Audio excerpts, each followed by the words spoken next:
So for today's movie review, I'll be reviewing the 2014 anime film Expelled from Paradise, directed by the same guy who made anime such as Shaman King, Mobile Suit Gundam 00, and Fullmetal Alchemist, both the TV show and the Conqueror Shibata movie. And it's also run by Ginyu Obuchi, that guy. And at the time of reviewing this movie, I was unaware that there was a dub of this, which kind of makes me sad because the dub has the likes of Steve Bloom, Wendy Lee, and Johnny Bosch playing the roles of the main characters in the movie, but I only had access to the Japanese sub. So, is Expelled from Paradise any good? As for the plot of the movie, it's about this female agent sent from DEVA, DEVA being this place that's kind of like the Matrix, but instead of being made by the machines, it's made by humanity, to stop someone or something who hacked into DEVA's systems to send a message to the people that goes against DEVA's values. And now that female agent must go to Earth and join forces with a average day dandy man to find the force behind the cryptic message. In terms of what I liked about the movie, the animation I thought was pretty good, because normally when it comes to an anime involving 3D, typically I don't like that idea because you see a 2D anime with some 3D elements, it just takes me out of the moment of the story I'm watching. But this is an anime film where the whole thing's in 3D, so that I didn't mind as much. Granted, it's a bit rough to look at first, but it grows on you. I also like the environments and the landscapes in terms of how they're designed. I thought they were nicely designed, because even though the whole movie's in 3D, they kind of look 2D in a weird way.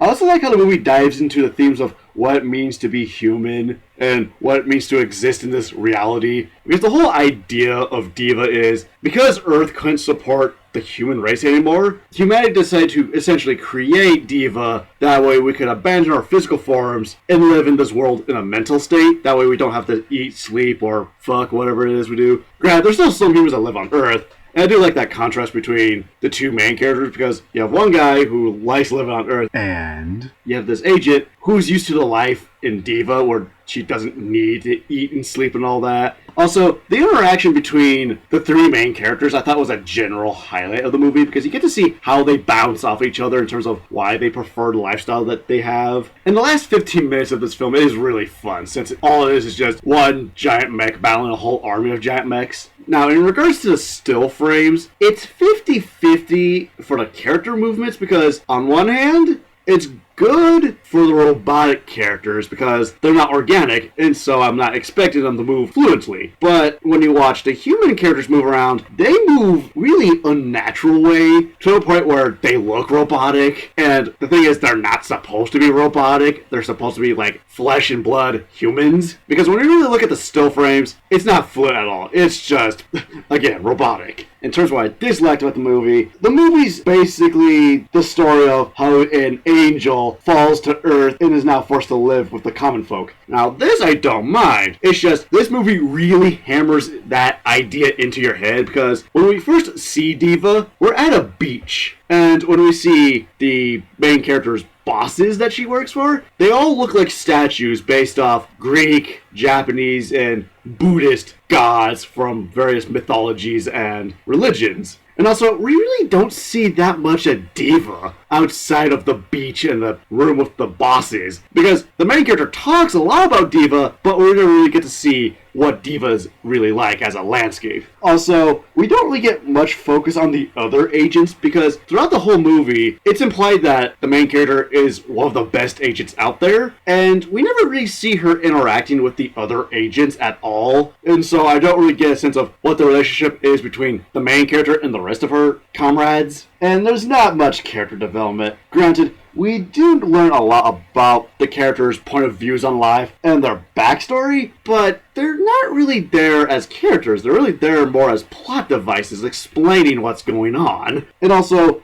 the middle of the movie is filled with nothing but expositions. Like, case in point, there's a scene where you have the main character talking to the secondary character, and they're talking about why they prefer their lifestyle as opposed to the other lifestyle. And the thing is, you could have summed this up in like a minute or two, but this year, they talked about it for 10 freaking minutes. Also, the pacing is really inconsistent, because the way the movie starts out, it's really fast-paced. But once the actual plot of the story begins, where the main character meets up with the dandy man, I thought the movie slowed down a lot. until the last 15 minutes. So for my final verdict of Expelled from Paradise, the movie isn't by any means good, it's just okay. Because the movie has a lot of cool concepts, I just didn't think they were executed particularly well. And at the end of the day, if you want to watch a cyberpunk anime film that questions existence and what it means to be human, just watch Ghost in the Shell. It's the much better cyberpunk movie. And before I give my final rating, what did everyone else have to say about Expelled from Paradise?